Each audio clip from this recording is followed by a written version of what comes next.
Good morning, welcome back to the channel. Franco here with Trading Futures Live. Um, Welcome back to another trading session live stream where I will be trading live uh, in front of the camera. All right, so let's start this. I'm gonna set up my accounts for the trading session. The market is gonna open in 1 minute. So before we start, please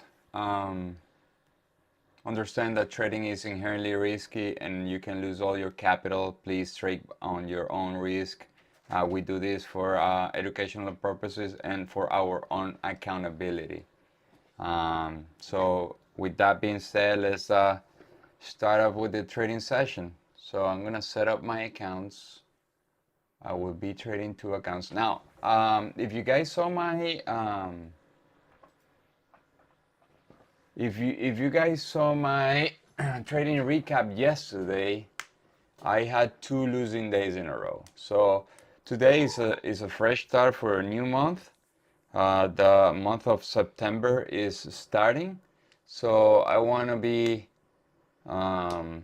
confident about my trading, and because of that, I want to lower my risk and regain the confidence and slowly come back to my regular size. Now, on top of that, that's personal for me, but the market is also in a very important spot where buyers can step in and hold this market. So I think we could have a choppy day either today and tomorrow. We have unemployment, so most likely we will not have any sort of trending day today. So, all right, the internals opened up on the downside of the chart. ADQD extremely low. All right, I need to get rid of these alerts though.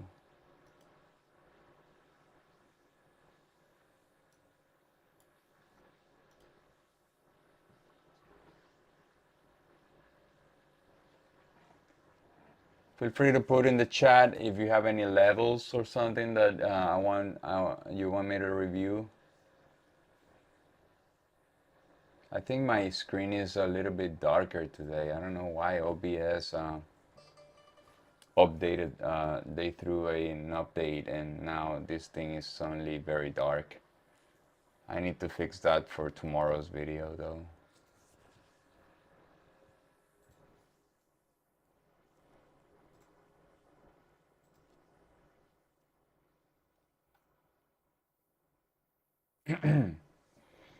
All right, so we continue to sell off here on the ADQD and the tick chart. Hey guys, Franco with Trading Futures.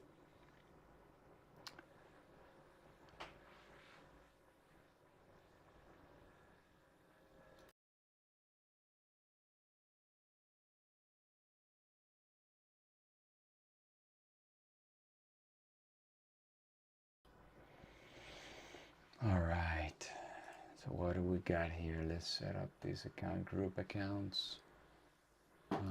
Tools, Katana, group account settings. There you go. Again, the sim is, I don't know why the sim is a default. I need to put my account. There you go. Mirroring this, max, order size. Let's put 10. There you go. So since my risk per trade per position is $180, I'm gonna set that up here. I'm going to trade the micro NQ. I am going to trade the micro NQ, but I'm gonna be drawing in the regular NQ. For instance, here's my chart. There you go. I'm gonna be trading off of the micro, off of the NQ, but the order is gonna be in the micro, which I think is fantastic for me. So I just draw my zones here.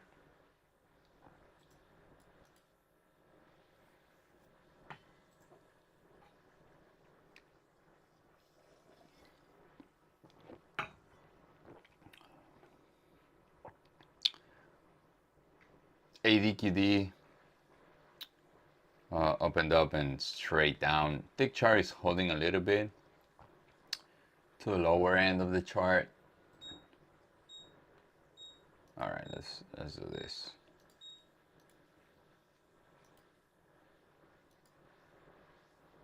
I'm gonna have to delete this thing. There we go. Dollar keeps pushing up. Oh, remember, every time the dollar goes up, we'll encounter some supply. If we start a sell-off on the dollar, we will have a bounce on the equity market. So I don't want to be overly bearish in the equity markets as of right now. Whereas if I see the dollar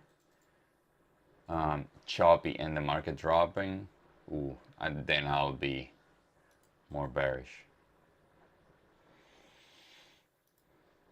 For those who know me, I like to assess the volume here at 9:38. That's the first 7-minute. That's not the first 7-minute candle. This is the first entire 7-minute candle closing into this trading session. That's why I like, and it's usually the higher volume candle of the session. That's how I assess if the volume is good or bad for the trading session. There's 2 more minutes for that candle to close.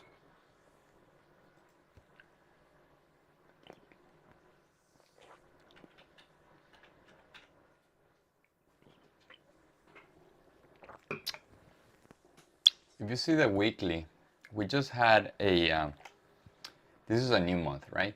But we're approaching to a 1, 2, 3, 4, 5, 6 trading weeks of sideways movement. That is like mid. That started I think in May, right?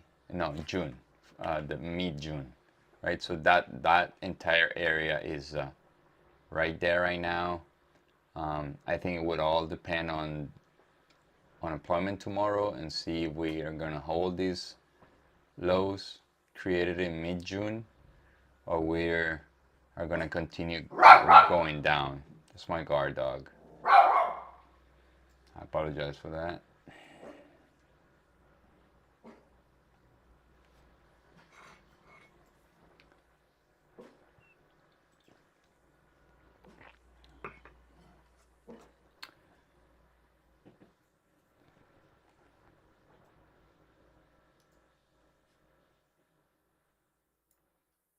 Yeah, we have a very low volume day.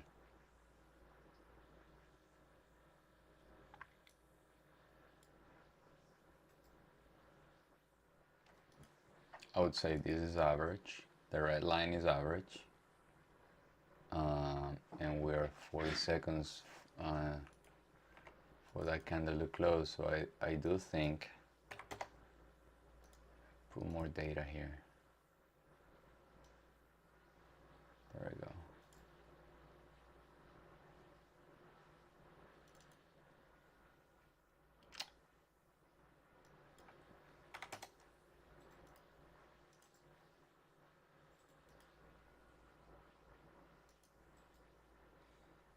There we go.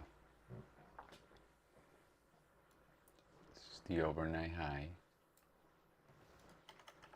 And let's put the overnight low. Right here.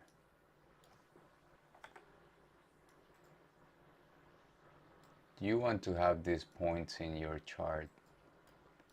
Usually the overnight high and low are points where buyers and sellers step in.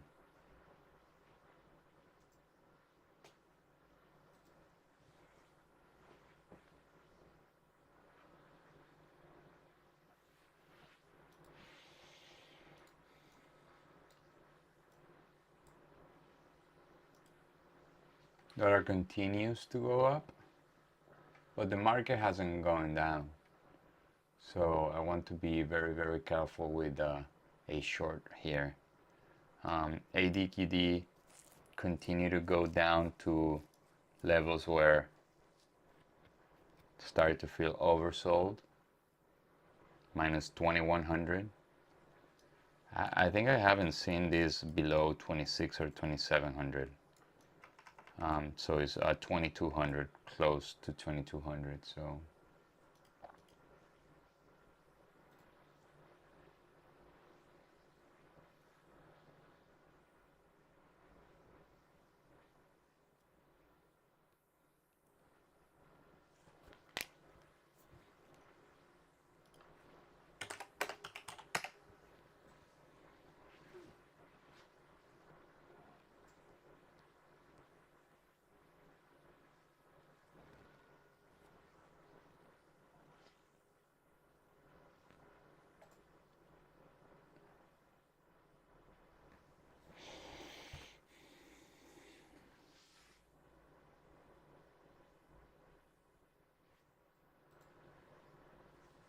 definitely the NQ is the strongest market today.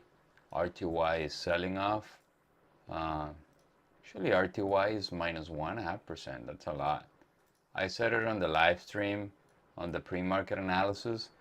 The only one that hasn't come back down to the pivot, very important pivot, is the RTY. So that one might to go down to test those areas.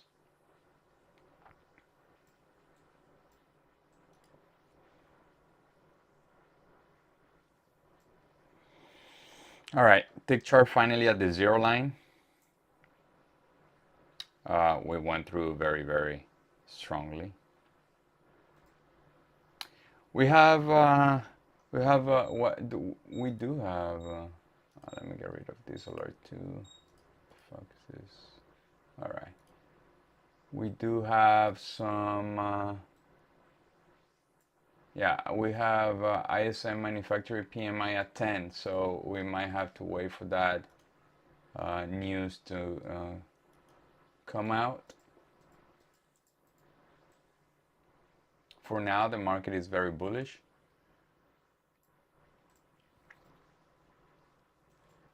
We didn't broke the overnight low, and we're about to break the overnight high.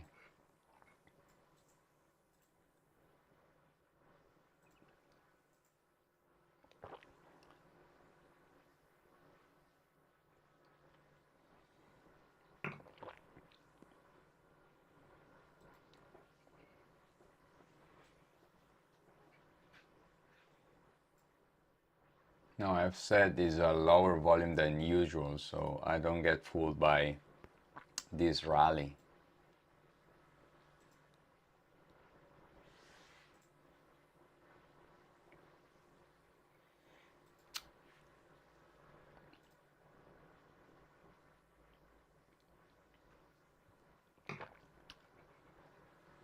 See if I can pull up the OBS for the shorts.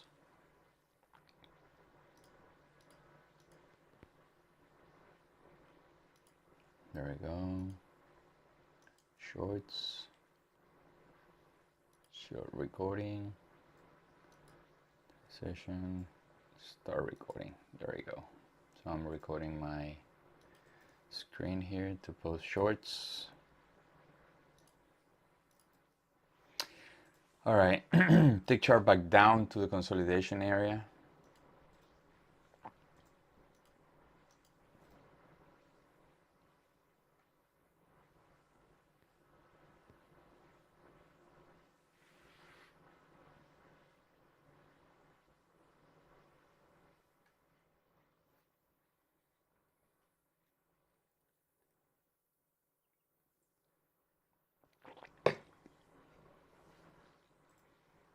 All right, I want to see if I can trade this thing right here.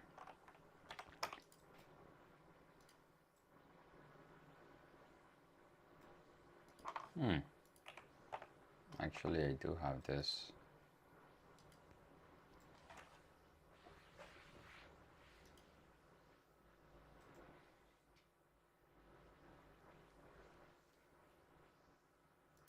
This looks like a very good point to shore off.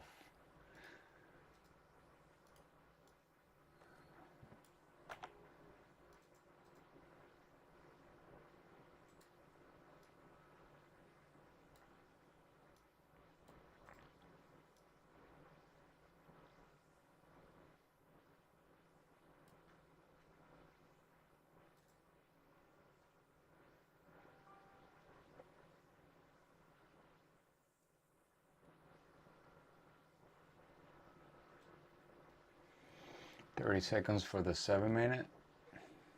Wow.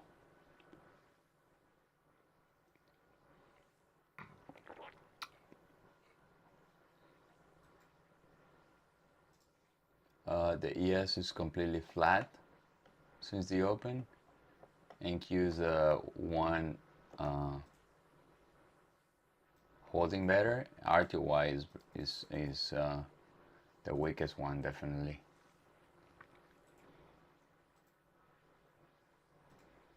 All right, I'm gonna put an order right here. I'm gonna put an order right here. There we go. Let's see if we can have this long.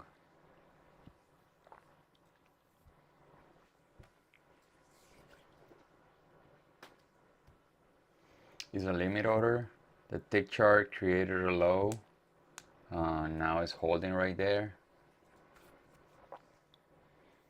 ADQD looks good to the upside for now.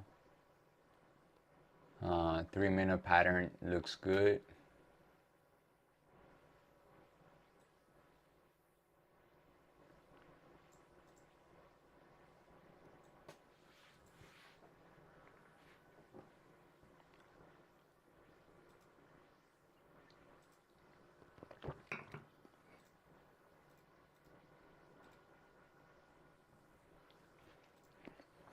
New 15-minute. Let's see what the 15-minute it is doing. Yeah.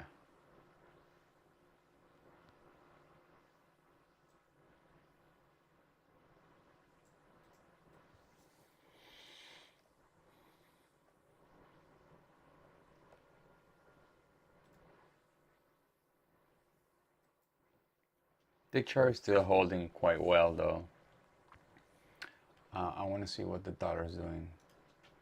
All right, the dollar is going up again.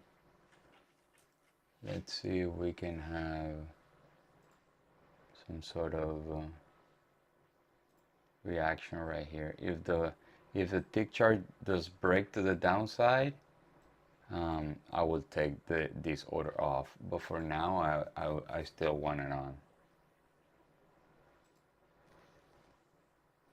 It's 9.46. Dollar going up.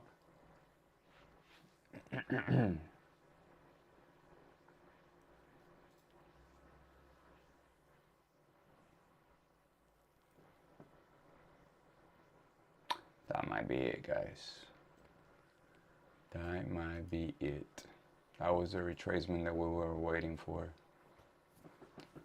It didn't come to my demand. My demand was 155 and it came to 71. I want to see the tick chart not making new lows though. I have my finger on the cancel button. If this thing just breaks down, I will take the order off. And I might retake a confirmation, but not a limit order.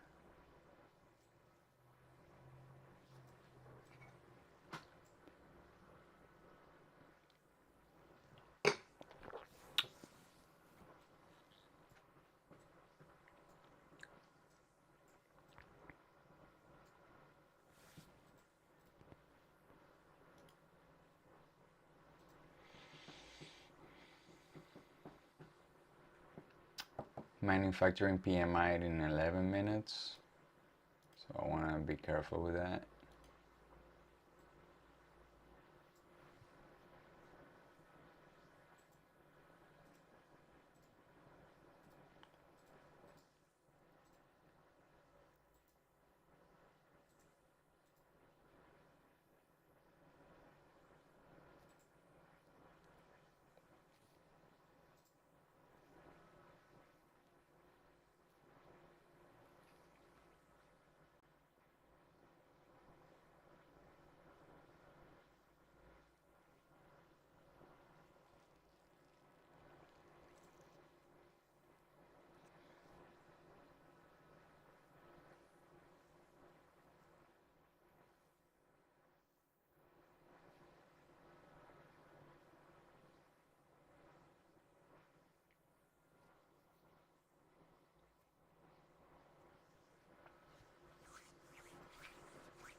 Tick chart is still holding that low, so I think buyers are defending right there.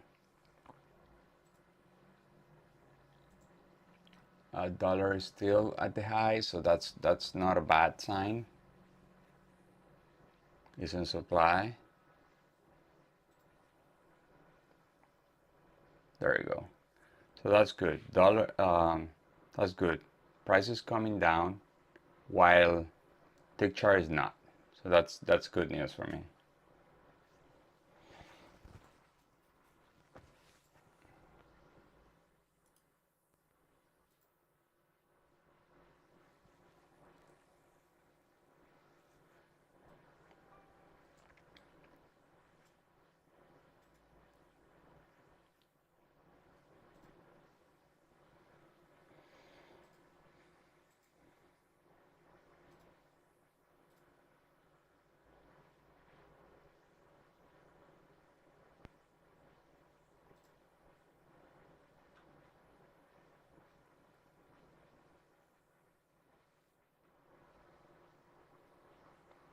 Now we're about to get filled in this trade.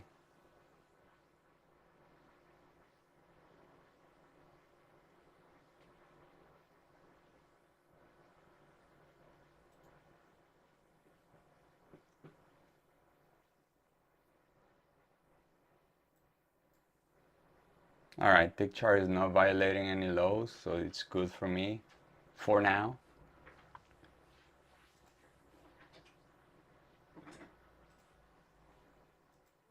All right, I'm in this trade, long.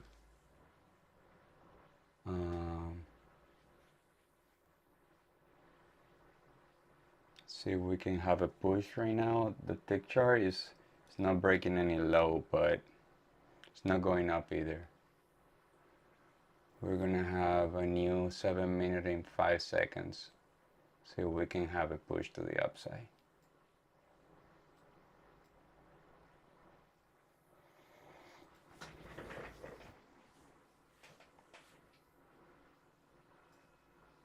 Buyers defending right there.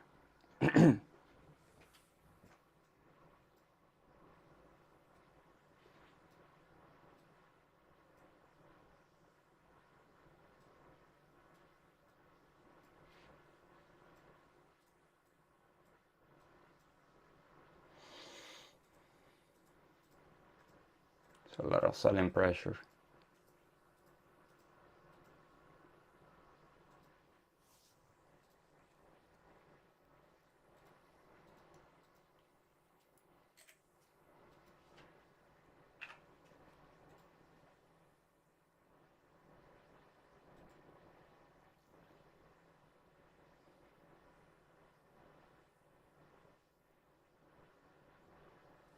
How much is this? So I can account for this movement to go break even.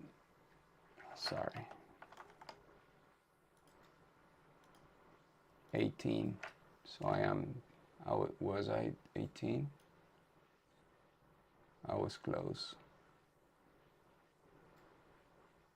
All right, so you know what? I'm gonna move this to a break even, right? So right now, I'm not used to this thing. All right, so now I am a break even. I'm not risking any money in this trade. Now the 7 minute candle does not look very good for me. The 7 minute looks like it could bounce back down, but it is what it is. Buyers are there. Tick chart has been defending the lows, so it's yet to see what is going to happen. I'm up 1-to-1. That is my rule.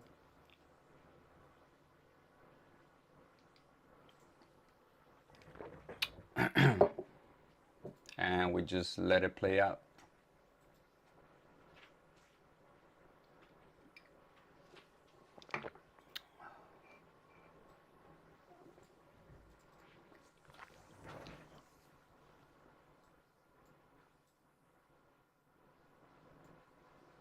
We will have a new news report coming up in 5 minutes, so I might, if we're close to the target, I might close the trade before.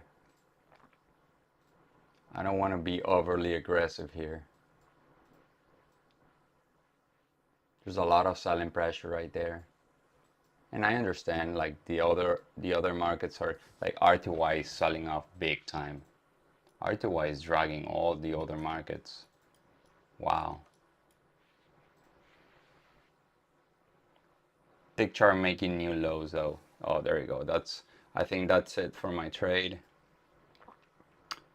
I'm a break even. I won't risk any money in this trade.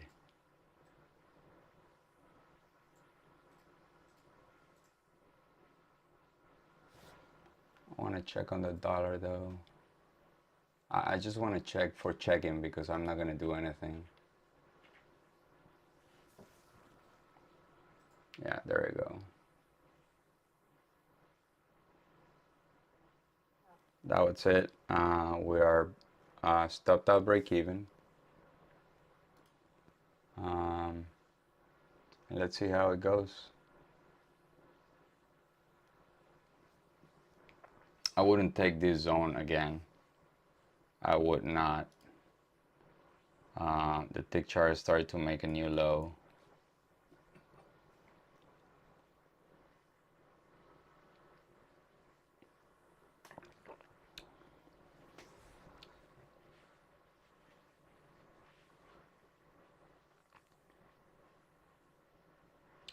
After having a couple of bad trading days, a good solution to regain your confidence is just lowering your size and take trades that you probably, it's not that you wouldn't take, but you will be more, less stressed, if you will. You'll be less stressed and will feel less pressure. All right, so the economic release is in 3 minutes. We will have some movement here. RTY is minus 1.8%. So that's something to really watch.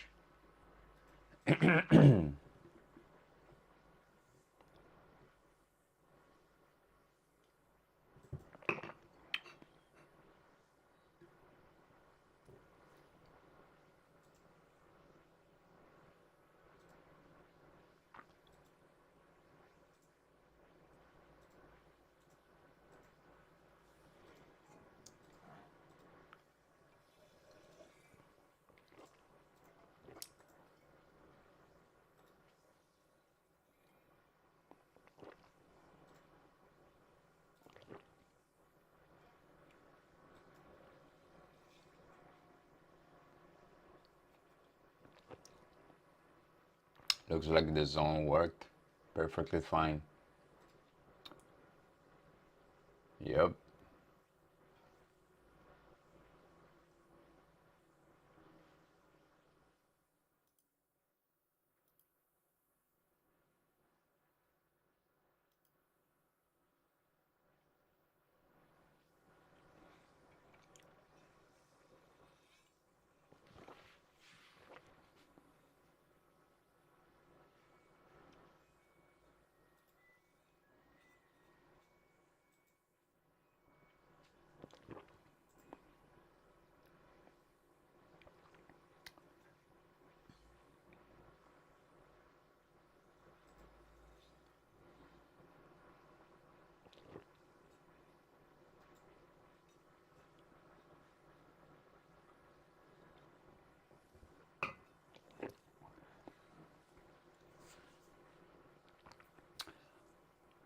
I don't think the market has been very easy lately.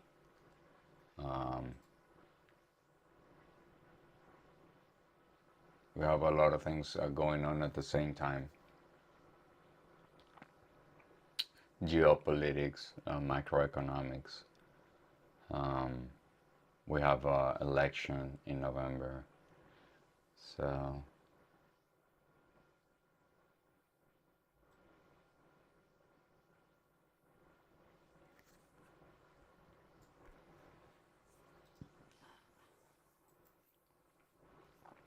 News is coming out right now in 10 seconds.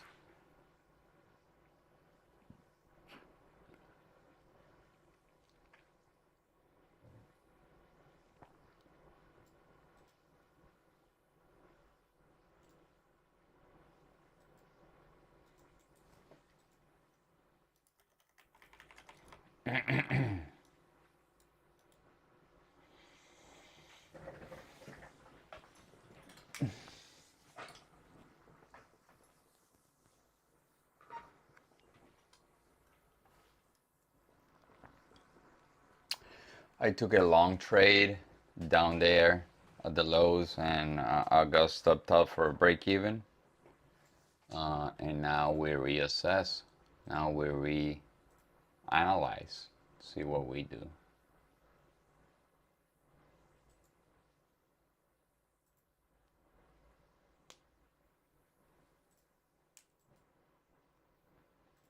Let's go see the results.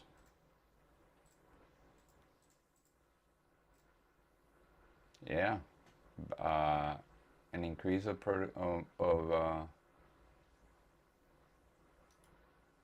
this is a productivity. This is a productivity indicator survey, right? It came above 50, which is expansion. Is a purchasing managers index. It's a business survey, so it came higher than expected. I do think that's bad for the market, because if it has more room to screw things up.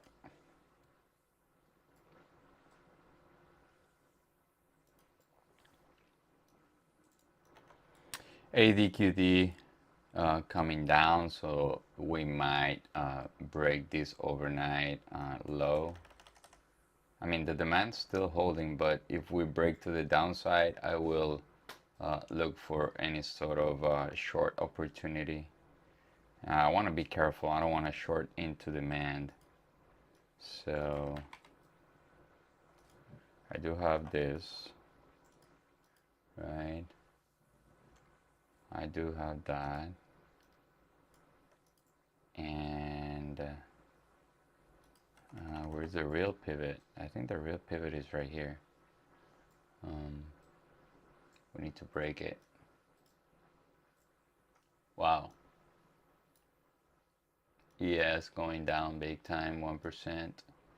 And Nasdaq 1.25%. R2Y 2%.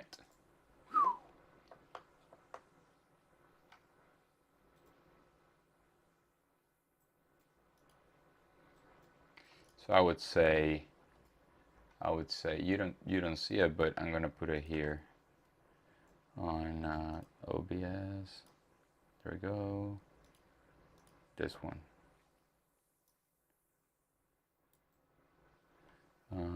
500 share bar. All right, so I would say this pivot is very important. This pivot is very important. And this pivot is very important, where all buyers were showing up. So I would say ideally 180, but I could short around here. Let me get rid of this area. Now this is a market open. This is the market open pivot, right? So I really want to see if that pivot can hold. And if this can hold, so I would do this.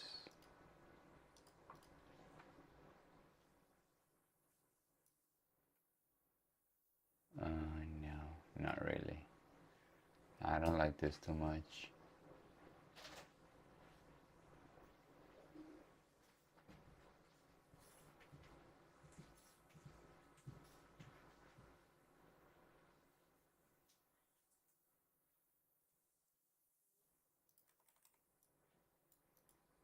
Yeah, and now it's consolidating right there.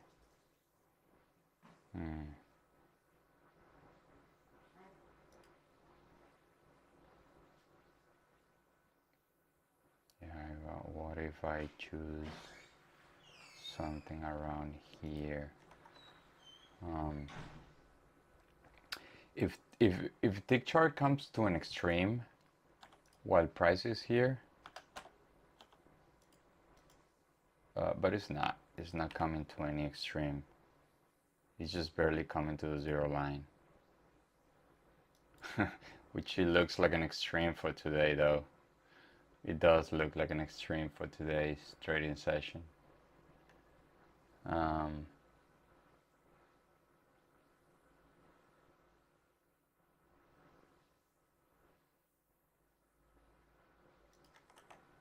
Let's do this. If we break to the downside, I will take this one again.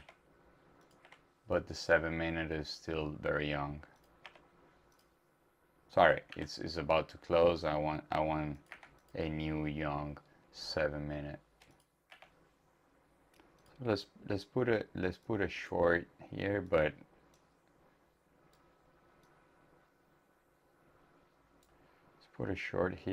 not something that I really love because of the location. So the way I would do it is confirmation.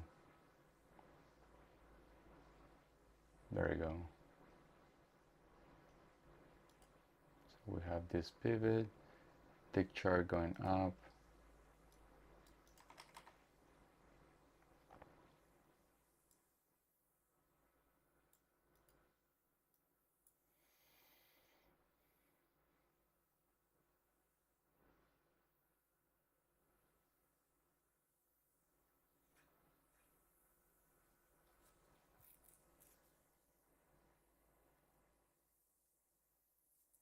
Yeah, I think the most ideal short is right here.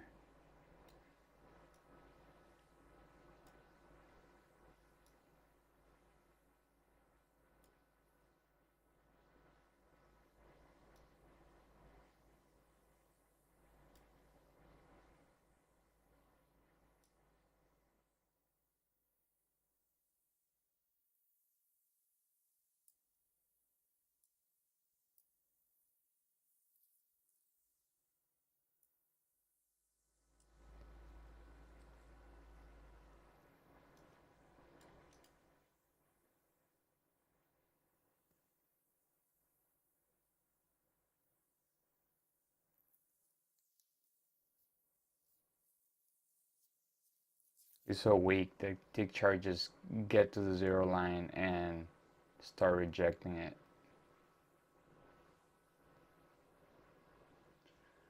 But the fact that we have the 3-minute, if we go here, let's go to the 3-minute. If we go here and see the 3-minute, this is a bullish pattern. So this is a very bullish pattern. This open up right here, and I don't think it can get to this point unless this one just turns red, and unless this one turns red, but it's not very likely. This wick is putting a lot of pressure here.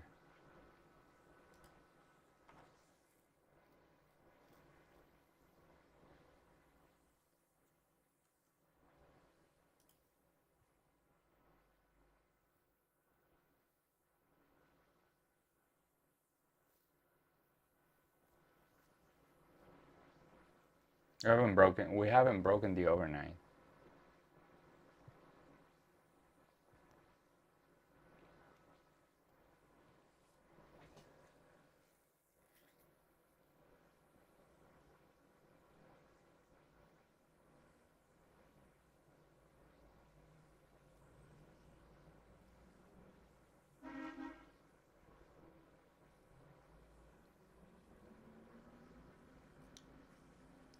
Will I take a long off of this level? I don't think I will. I would, because of the ADQD, but the ADQD is starting to flatten out a little bit. I want to be overly cautious. I already have a break-even trade for the day.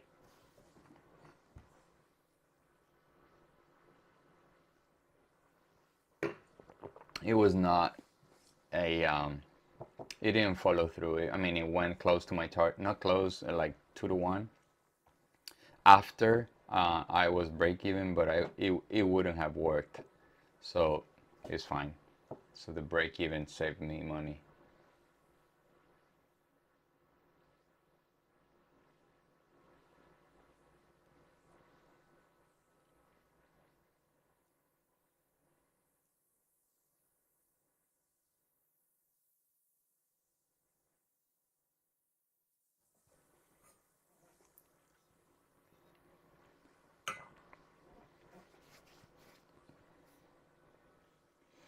This is a game of patience. If you're not willing to have patience, is it's very hard to be a trader. What I'm looking at, I am waiting for the tick chart to give me an extreme and the price come to a level that I have.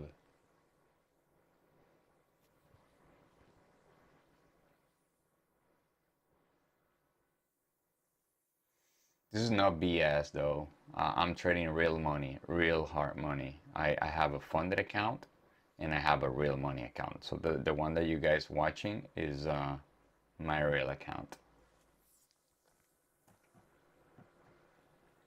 I think that's valuable. Like the majority of the internet gurus, they don't show any of their trades.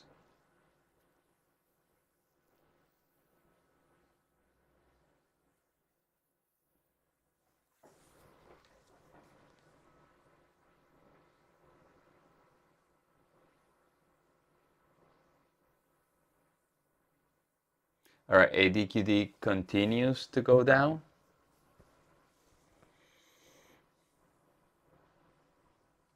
While tick chart did not make any low. Now this one didn't make any low though. So is logic it's logical that since this pivot is higher than this pivot, the tick chart um, didn't come to a new lows. But here's the deal. Um, when this thing just goes beyond the pivot, but the tick chart don't, that's where you have the real signal. That's where you have a good signal to the upside. For now, we could continue to sell off. Let me get rid of this. Um, this pivot is very important. Like I did have this area for the pre-market, not the pre-market, but after the market open. So I did have this entire area, and I think this pivot, this pivot, this pivot, and this. But I would say the proximal line here to 60 is where the buyer stepped in all the time, right?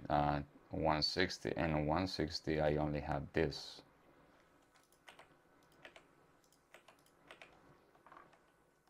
And you want to do a little bit of reverse engineering to see how you can find zones. That's how I do. And that's how I learned how to draw new zones.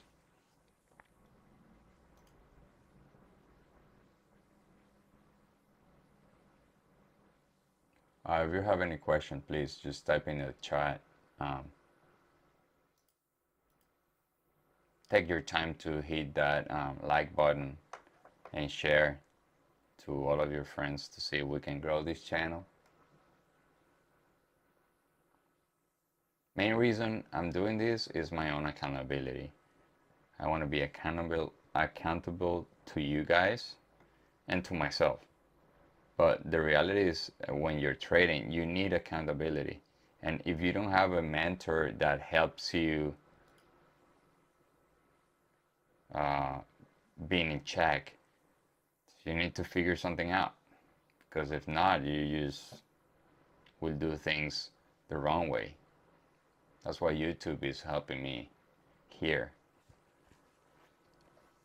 It makes me more disciplined to be at 8:45 for the pre-market and sit down and choose trades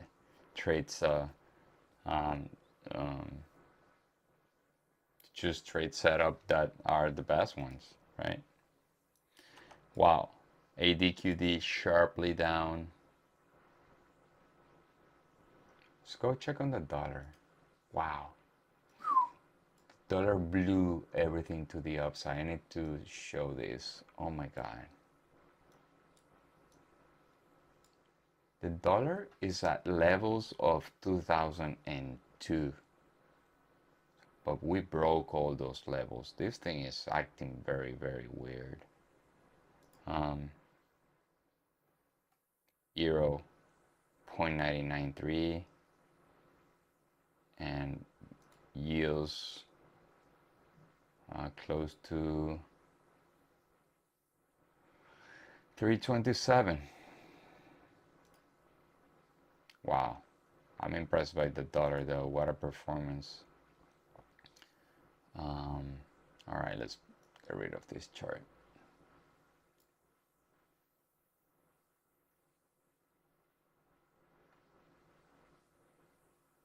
The dollar is certainly squeezing up, bro.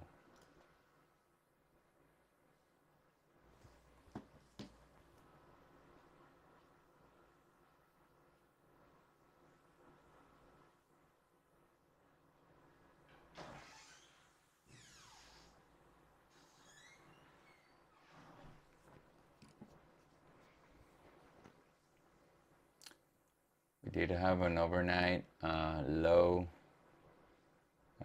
break. Let's see if we can have a solid close here on the 7-minute. I'm watching the 7-minute. If we do close below the overnight low on the 7-minute, I will attempt a continuation right here in this blue line. But it's 3 more minutes to go though.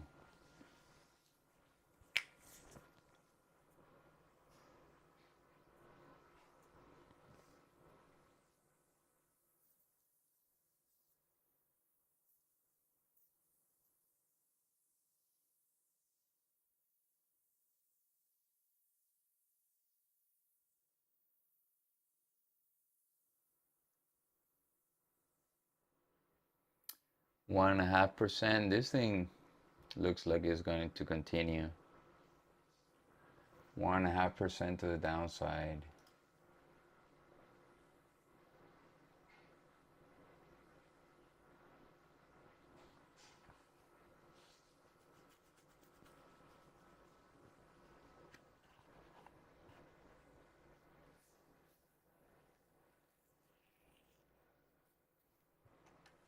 ADQD is just bleeding. Minus 20, 25.70. Let's go check on the stocks. Apple, 0.5%. It has a 200 moving average right there at 55.48. 155.48. So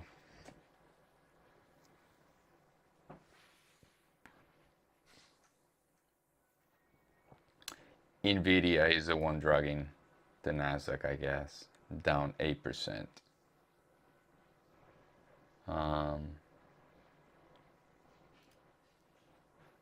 Bed Bath and Beyond, BS. DocuSign, AMD minus 5%. Roblox minus 4.5%. Spotify, like, yeah, everything is pretty much red. I just have Snap going up. That's so weird. Meta is holding. Oh, I'm impressed by Meta though. They didn't go up with the market rally, but they haven't sold off yet. Google's still holding. Google is one of my favorite stocks though. All right, 7-minute is gonna close sort of like neutral.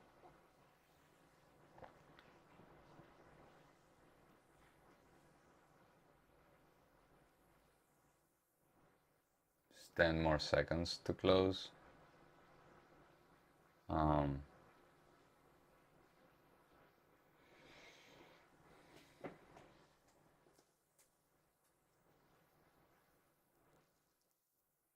There you go. So new 7-minute candle.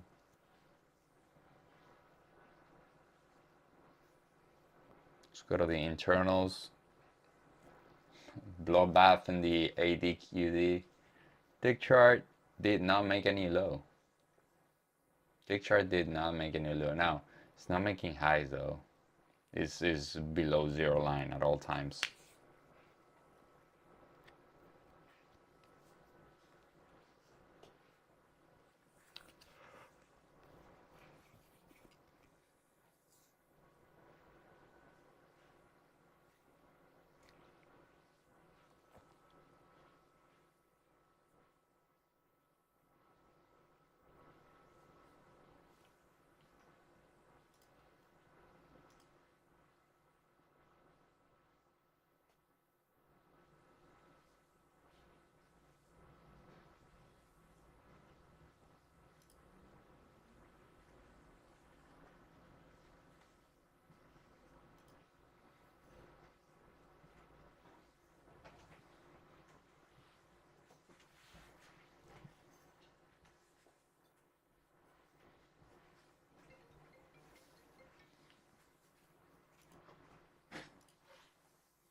There you go. All right, we have a retracement right there. The 15-minute candle is a rejection candle so far. It's been 7 minutes in.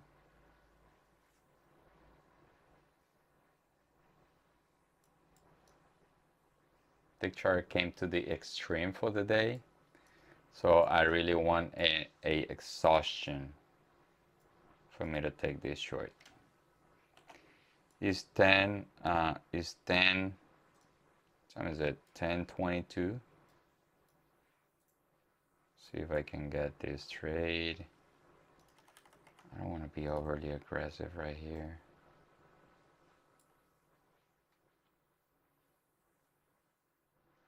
I want to see what the 4-hour is doing. So the 4-hour opened up to the downside and now is back to the consolidation for the overnight.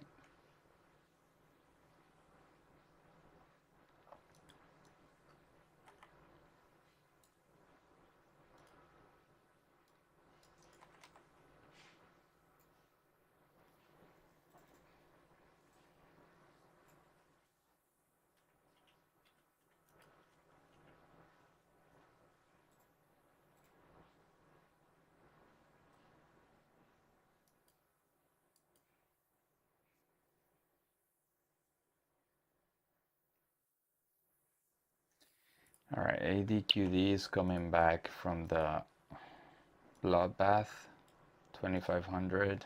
It was 2600. So I have a blue box right here. Tick chart. I'm gonna see the blue box as well. All right, rejections happening in the tick chart, which is good.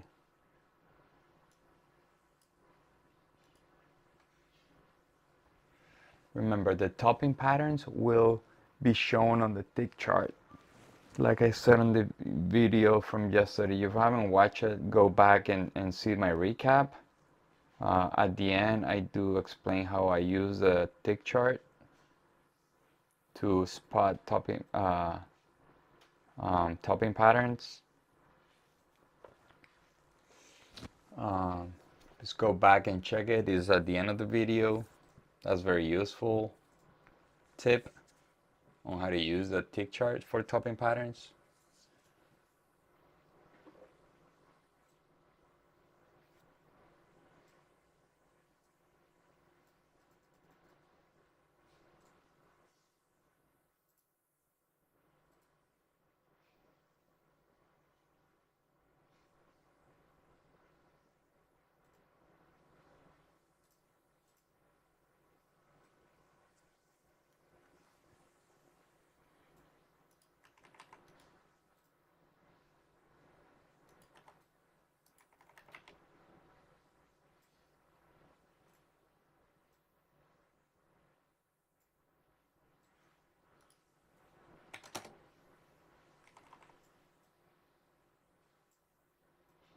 All right, so I came to this thing, to this supply, but didn't get to my entry point.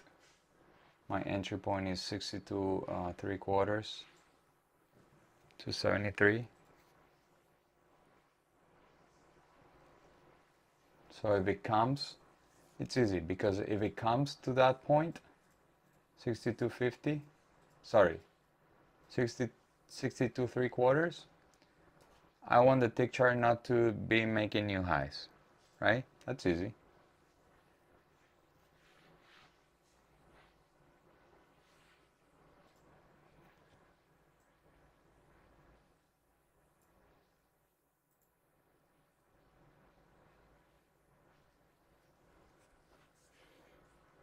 One minute on this 7 minute, which is good to me because I will be taking the trade in the next 7 minute or not at all.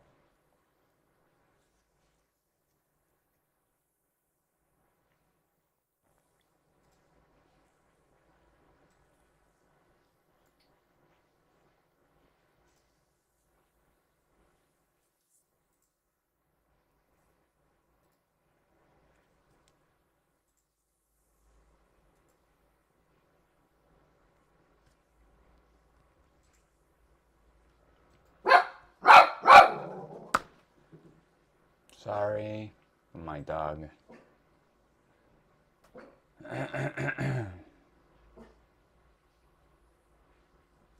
So next 7 minute and 3 seconds. There we go.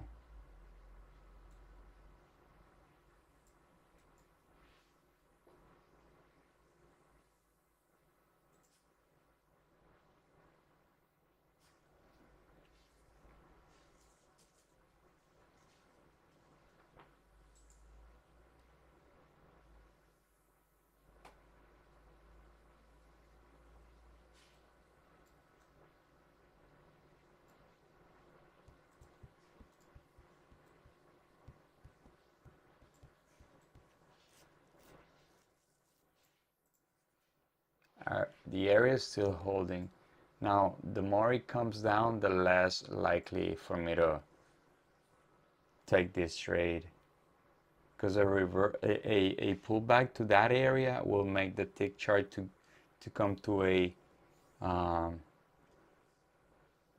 not to an extreme. So I need the extreme.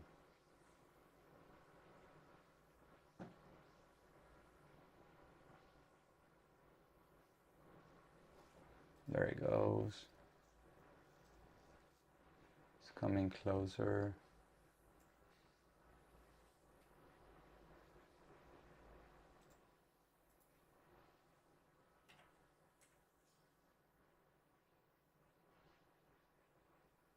There we go. So my order is on. Oh, why? I do have just one contract. Let me cancel this. Smart risk, yeah. Is it too wide? 62.73. What is going on with my account? So the setup is right there. Just want to have a 5 at least. There you go. I'm in this short though. It's a fairly low risk, $100. I want to be in this short.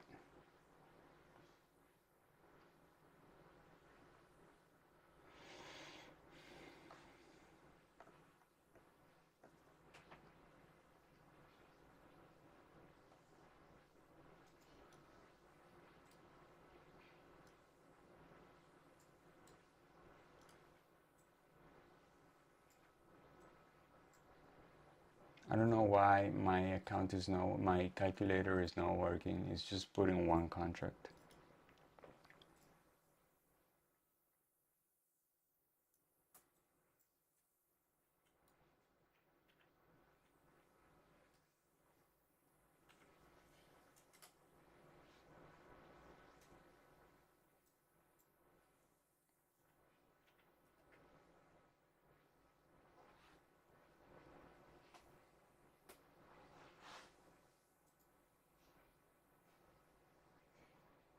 A lot of buying pressure right there on the 3-minute. Yeah.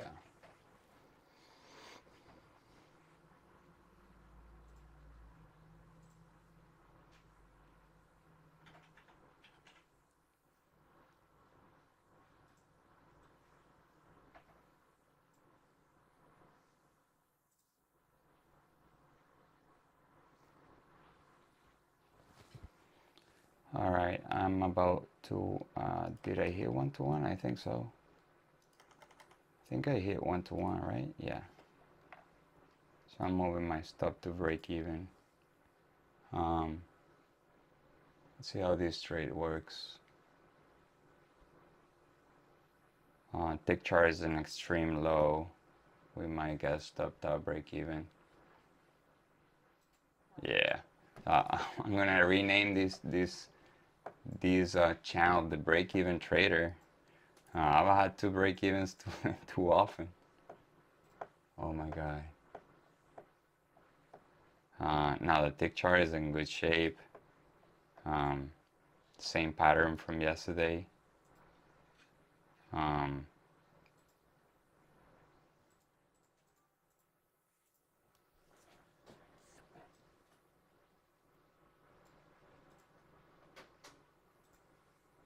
ADQD came close to my box. Bless you. We might need a new 3-minute. There we go. Now this one is working. And it has more probability of working than not working though, because of the tick chart.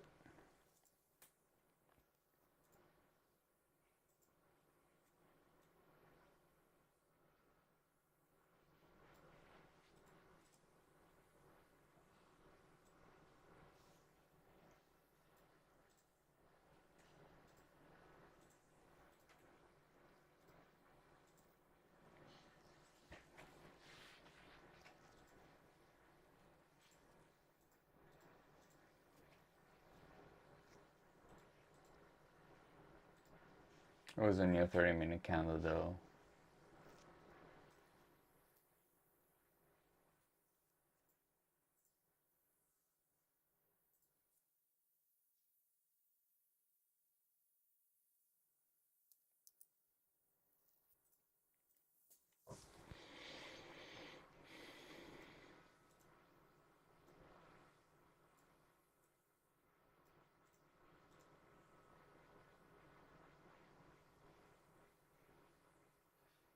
Same pattern with the tick chart yesterday. Here on the tick chart we top at 26. So 26 is around here. So here's the top. Here's the top of the tick chart. Now when we were here, tick chart was at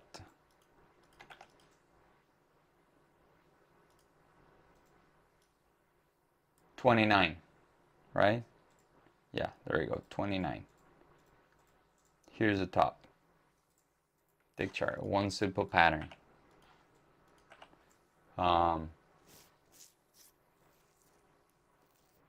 Again, I got stopped at break even.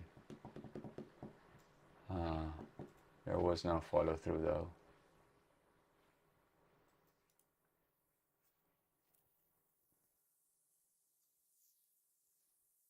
I think this trade has a lot of probabilities to work out.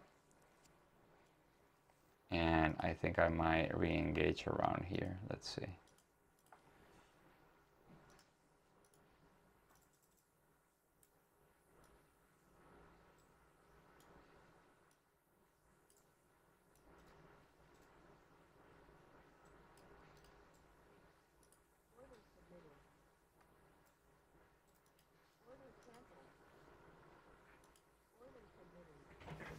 All right, what is going on with this stop size?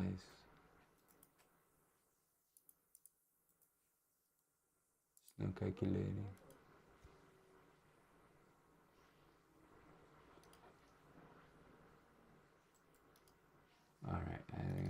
to do it manually. Yeah.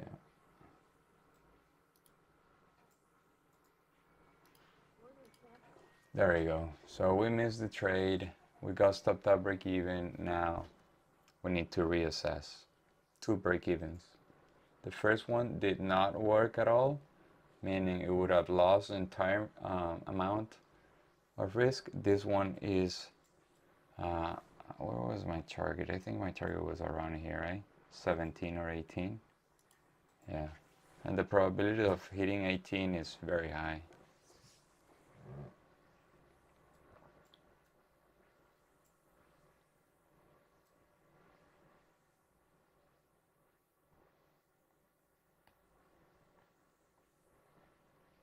Now it's the first day of the month.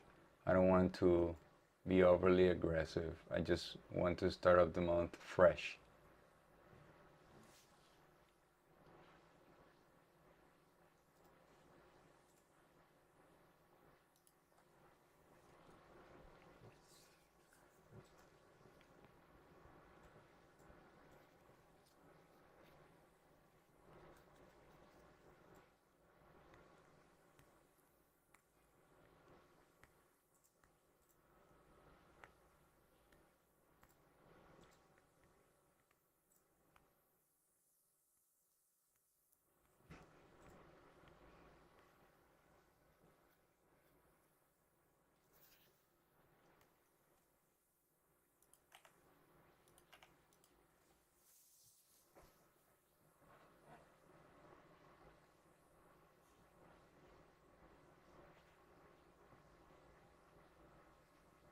Now I was curious how tick chart tops out a couple minutes before the market, so we can profit off of the market. So you have plenty of time though.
There he goes. There he goes target.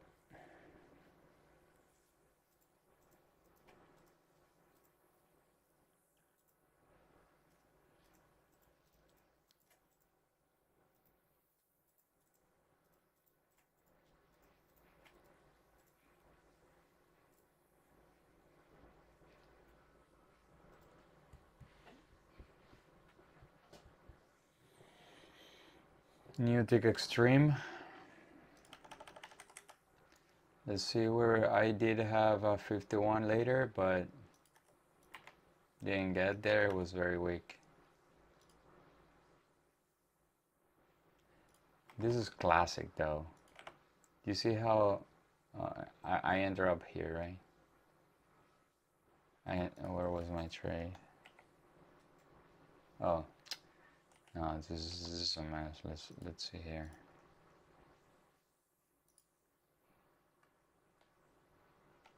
All right, here was my trade. I got a break even right here, right? Entire area was around here. The entire area was, and this is MNQ, which is different, right? But this was the entire area, and I got out here. It's curious how when it doesn't come after it moved out of the zone, when it doesn't come to the area, Wow, that's such a strong movement to the downside. So you can use this as an assessment. So I might to go ahead and do some study of my trading and see if I did it already, but um, since I'm trading very narrow zones, I might have to take the entire risk at all times. So I'm gonna review all my trades. Um, Volatility is going up. My zones are very narrow. So yeah, it's the volatility now is 27. I was talking about probably 20, low 20s is a different market to trade, guys. When volatility comes close to 30, is a different animal.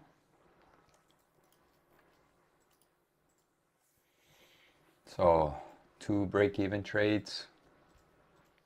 I need to be careful on how to choose my next trade if I get another one.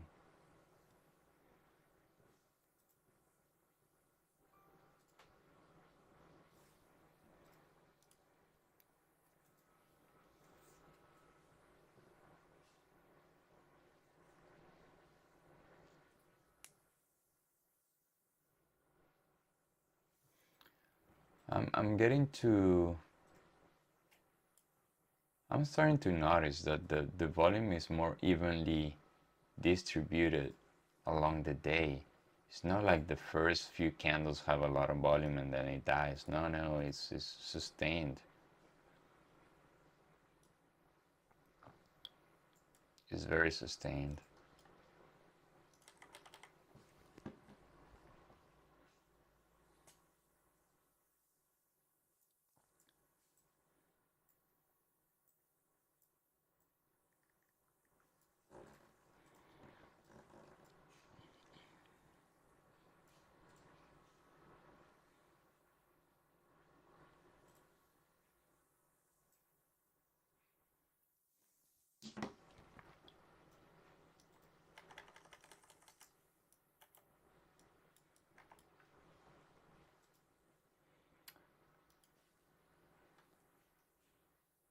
Dollar continues. Oh, dollar is amazing. I'm very impressed here with the dollar.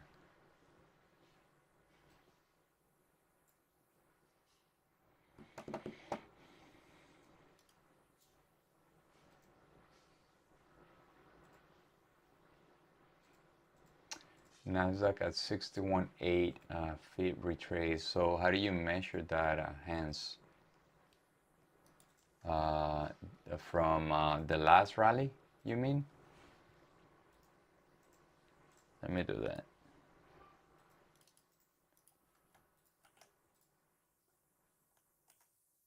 68 and 38. 68, 2, 38 and 61. 68, 1. 61. There we go. Yeah, yeah. Now, we have a lot of important points right there, but I'll tell you, is now where the buyers need to step in. Like, let's go here to the daily chart, right? Sorry because it's very messy, this chart, but this pivot,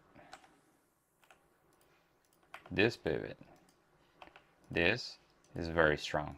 So we're getting into a demand right now, 1280 to 993. But I'll tell you, I think buyers need to step in if they're gonna defend all this area. Now the POC is look at where the POC is 11,670 or 11,668 is far, so it's like 400 points below that.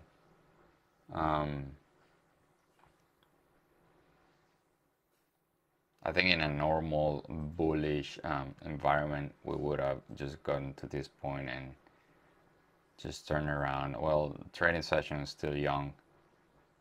We need to see how today ends up going. but tomorrow definitely we will have the final judgment with unemployment. And it is curious because when it goes up, it needs to find supply, like a really high quality supply. When it goes down, same thing. If they don't find buyers, like I'm not talking about us, I'm talking about big institution, verified big institution buying this thing, it's not gonna bounce. It's gonna stay. It's gonna continue going down till it finds some serious buyers.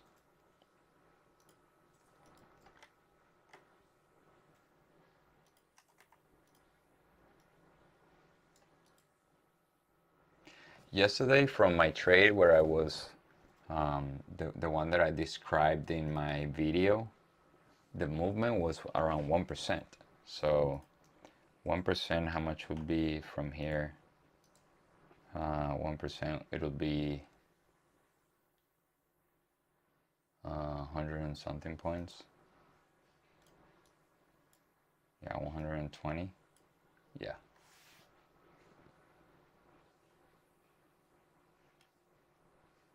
$12,050.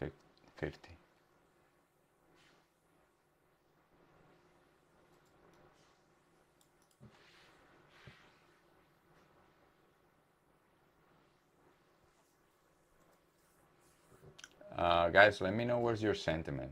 Do you think the market is going to close down? It's going to bounce back up? What is your sentiment? What do you think the market will do today? Close down, bounce back up, or neutral?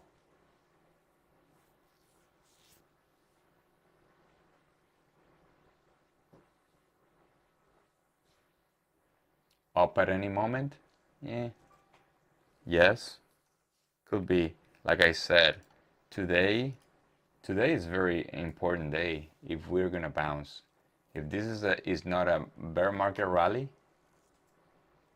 I wish it would come up again, Rich. Yeah. Um, we are at very important levels, guys. 12,000 is a very important psychological level, and we're just there.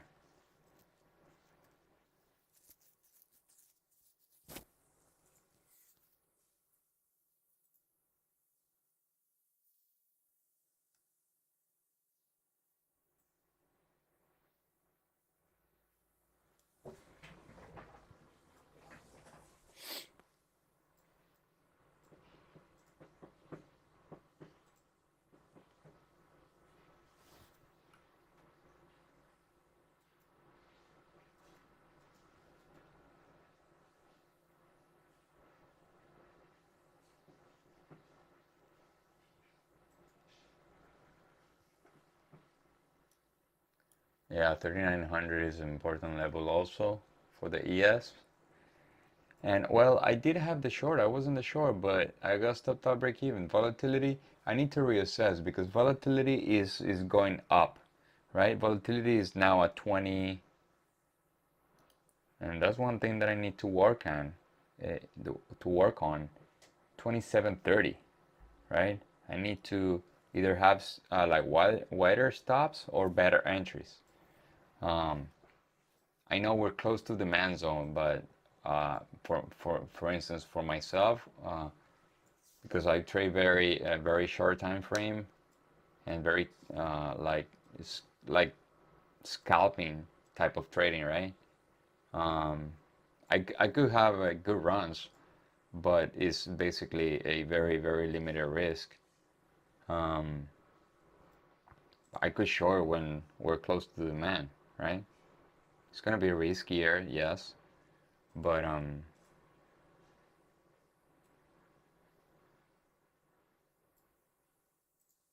reasoning. Well, I do have these pivots here. If you see, all right, let's start from the beginning. I I had a long entry right here. Here was my long entry, right? I was expecting buyers to step in. This thing moved 1-to-1 and I got stopped at break even. Let me show you. Not in this chart, sorry, in the M&Q. There we go. So this is my entry, right? And it moved to the upside 1-to-1. I moved myself to break even. I got stopped out right here. You guys see? Now we flipped below. We continue to drop, right? So the retracement is a classic break and retest pattern. That's how my trading is based off. Like that's all on my trading. I just want to see a strong pivot to be broken, and then the retest of that pivot, that's going to be my trade. Initially I was paying attention to this pivot, and to this pivot, right? So I chose this area, right? I didn't take a trade here because for me to take this type of trading is very, very aggressive. So I'm not that aggressive. I do scalping, but I'm very conservative. So I spotted this zone because of this retest, and I said, all right. And the proximal line was here. So all this entire area is buyers. But buyers start buying right here, right? So those buyers that started buying right here are on the water right here, are losing money, right? So those that are holding trades, losing money, are gonna start bailing out right here at close to break even or even above break even, right? So I had that area. I do have the tick chart signaling the trade. So go back to my recap yesterday. At the end of the video, I explained how I use the tick chart for the reversal, right? So I put my order here, confirmation after it went through, right? And it moved 1-to-1. I got stopped out here, but the trade worked just fine. My target was around 18, around here. Still below my target. But I do think I need to reassess and change something about my stop or moving my stop. When volatility was lower, I had higher probability of hitting target. Now the volatility is going up and market is being very volatile, and sometimes there are void here. There are not many orders, and price fluctuates up and down. Now it's very narrow risk. If you see here, 62 to 73, that's merely just 11 points in the NQ. It's very, very low. That would be equivalent to like 2.5 points in the ES. This is very small risk, but it is what it is. Like I need to change this, and I cannot turn back time. I got stopped out, and then it continued to go down. I wanted to re-put an order right here at this line for a continuation, but it was too weak. It just came to this point, right? And one key factor that I used to assess my, not to manage my trade, but just to see, and I'm working on some management rules, but if you see that after it comes out from the area, it doesn't come back, that means that sellers are in control. Like sellers are selling this thing up, right? That will help you to hold on to your trades longer. So we hit the demand right here. Let's go to the 500 volume bar. Yeah, thank you. Yeah, it was a great entry, but I didn't capitalize, so I'm not very happy. But I know I can do it tomorrow though, so I'm not rushing into anything. And by the way, this happens almost every day. It happens almost every day.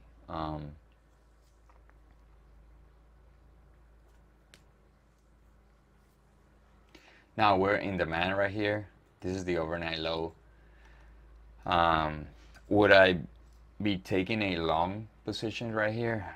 No, not at all. Not at all for now. I need the ADQD to change. The ADQD is the one that is giving me the best um, probability for the direction. And we are at minus 2600. That's very extreme for the NQ. Well, we're dropping 1.70%, 1.7%.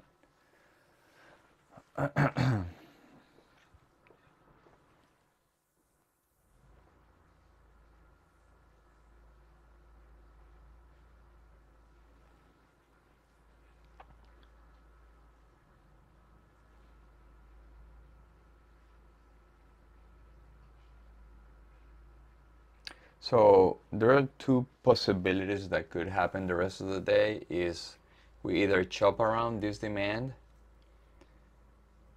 and or we just bounce back up and then after probably 1 or 2 p.m. we continue to sell off. But like I've said, like if we don't find real demand, meaning a big fat ass institution buying this thing, price is gonna continue to go down.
Let me get rid of a bunch of lines here.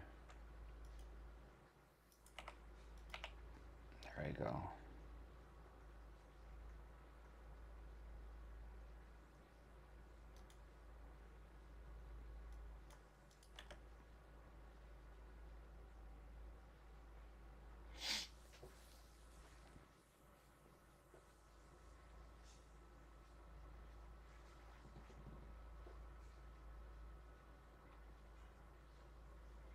So we continue to sell off. We have some retracement on the ADQD, very shallow though, not much. Let's review my portfolio lab. I do have, wow, Nvidia is down 10%. I think it was some China related news. I think the government is restricting its sales up there. Matterport, wow. Carvana, 7%. Wayfair.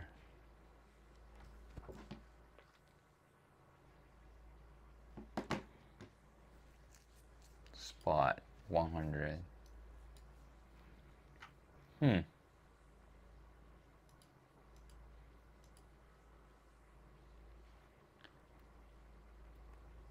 So I think this rally that we had the month of June and July is gonna be proven a market rally, bear market rally, because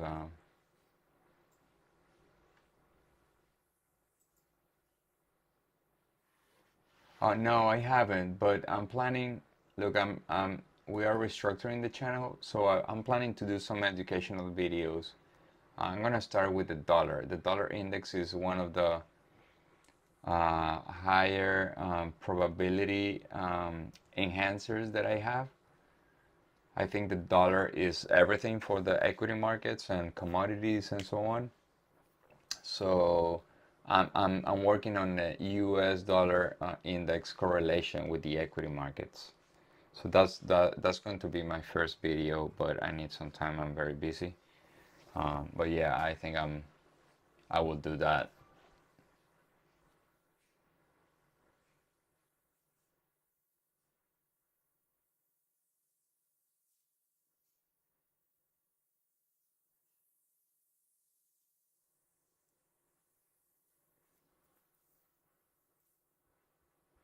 Is sometimes it's painful to watch this thing just running without you, but it is what it is. We can do it tomorrow, or you can jump in and just suffer through pullbacks at any time. So you choose what kind of pain you want to endure, right? The pain of waiting, or the pain of being out, or the pain of losing money. Um,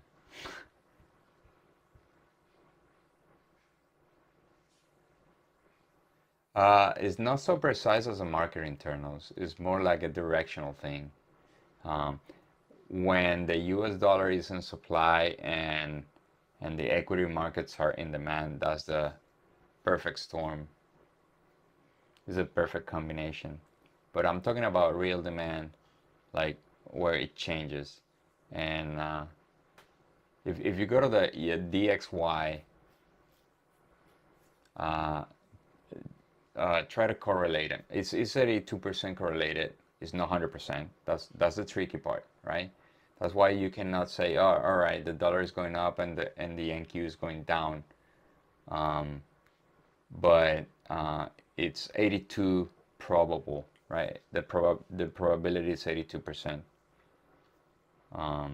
So you need to adapt to that um, correlation.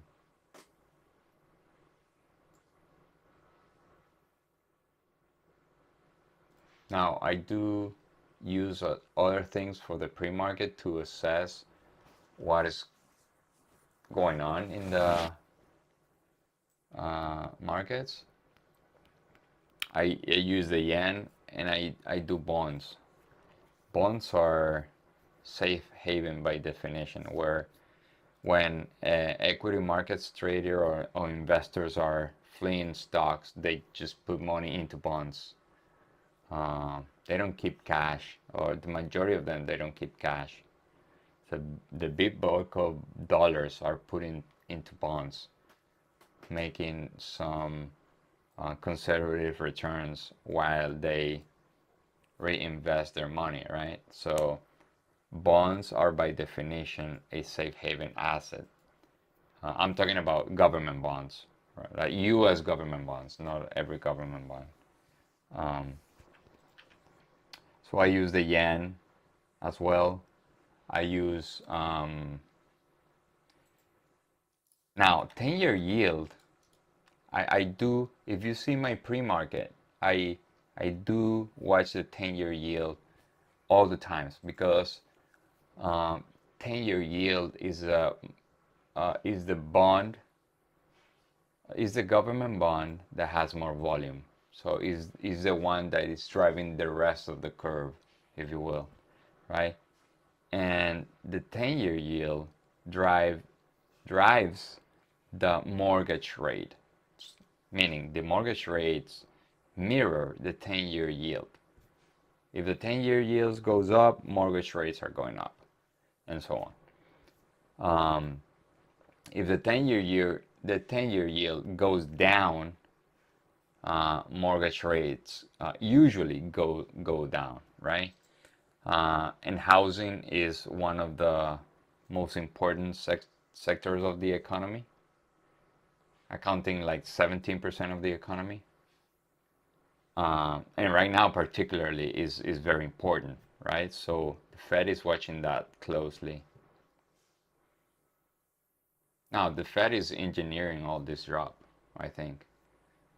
They want the market to go down and housing prices and everything to go down.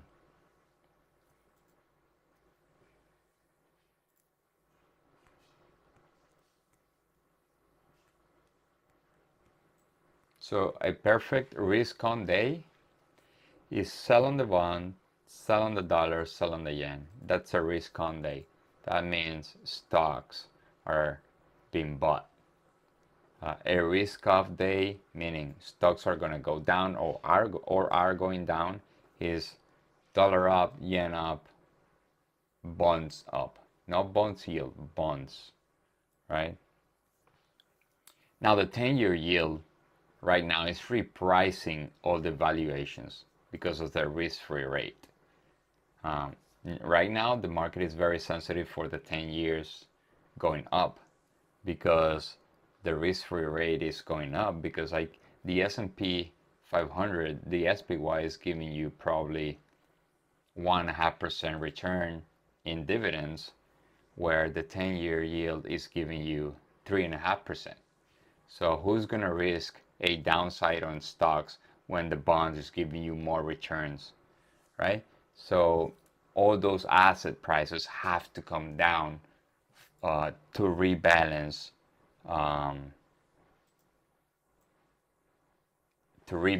risk, right? If I am an investor, I'm not willing to risk in the S&P if I'm going to get 1%. I'd rather putting into the 10-year yield, right? Because it's going to give me 3.5%. Now, I'm talking about real funds, not $1 million or $10 million. I'm talking about wealth funds, billions of dollars, right? So right now what happens is that the yields are going up and all the assets, the risky assets, are being repriced. That's why stocks are going down, because the risk is going higher.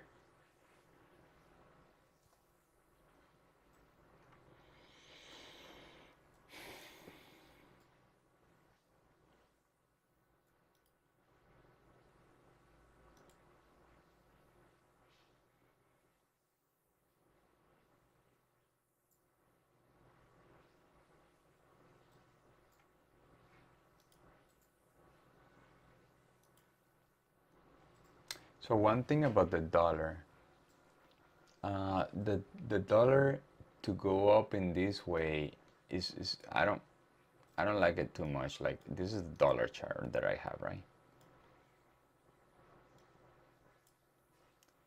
I rather the dollar to go up in this way, like very slowly, right? Than this massive candle to the upside on the dollar, because this massive candle on the dollar does not have a lot of volume, and like more does not have a lot of orders right here. So breaking this pivot right here, there's a free path to come down, right?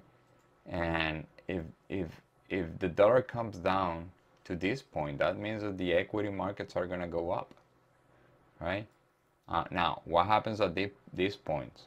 This point here is key because you have a strong leg out. You have where the buyers bought the thing and the sellers got out of steam. But in my trading, I don't want to see this so much. I rather just watching slowly grinding up of the dollar. And the question is, did you notice how the dollar started to go down at 1050 Sorry, like 10:45, close this candle, then start to retrace back down, and go to the NQ chart. Go to the NQ chart. This is 1050 is right here. There you go, where we hit the demand.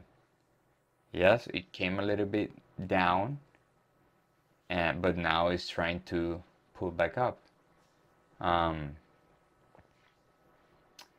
Like I said, is 80% correlated. It's not 100% correlated. That's why I don't think we have, and we can check on this MRCI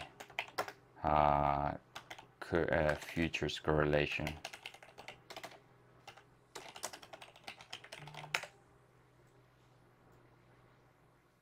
So you come here, MRCI, futures correlation. I think we can, let's open up an incognito screen so we don't have all the things bothering.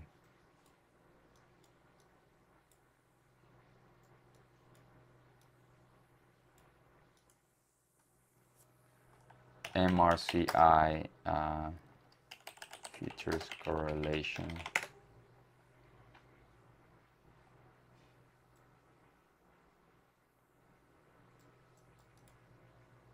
This is an image, but from when is it? No. Let's go here. And this is a paid service, but you don't have to pay, I think. They give you the correlations for free.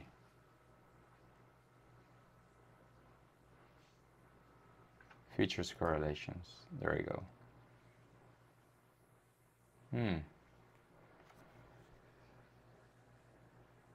Purchase subscription. You don't need to subscribe for this. I think they changed that though.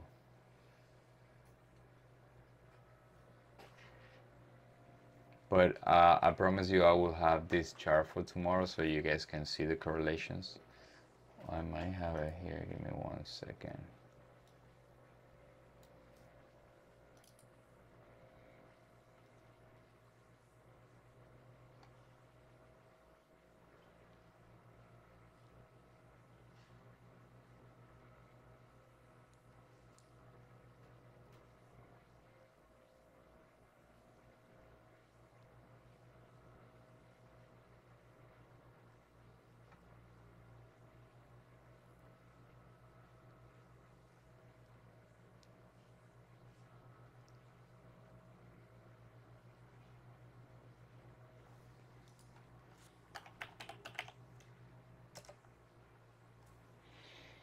No, I don't have it. I think I had it, but that's fine.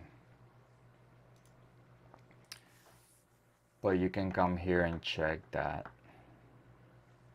Spread intermarket correlation. No, there you go. I was clicking on the wrong chart. So if you guys see, NQ is 96% correlated to the YM, 99% correlated to the ES. And this is for the last 180 days. This is the one that I use, right? And this correlation is dated till yesterday. Welcome, Pedro, welcome. We're talking about the US dollar correlation though with the equity markets. So you have NQ here. Let's go look at the DXY. DXY is NQ DXYU. There you go. It changed, minus 81% correlated, right? You guys see that? Minus 81% correlated. So you can use this asset, such an important asset to rely on for your trading, right? You have the, what is this? The Z Euro FX, minus 1% correlation. All right, so I use this chart of MRCI just to keep me updated on the correlation number, but not to trade like real time, right? I just want to know where this thing is at.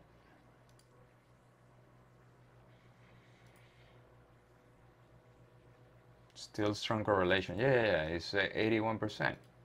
And the dollar is a very, very important asset, right? All right, guys. I think with that, I'm going to close the live stream. See you guys tomorrow for the pre-market 8:45 and live trading 9:25. Let's do it again tomorrow. If you like what I do here, please like, subscribe, and share so we can grow this channel. Thank you.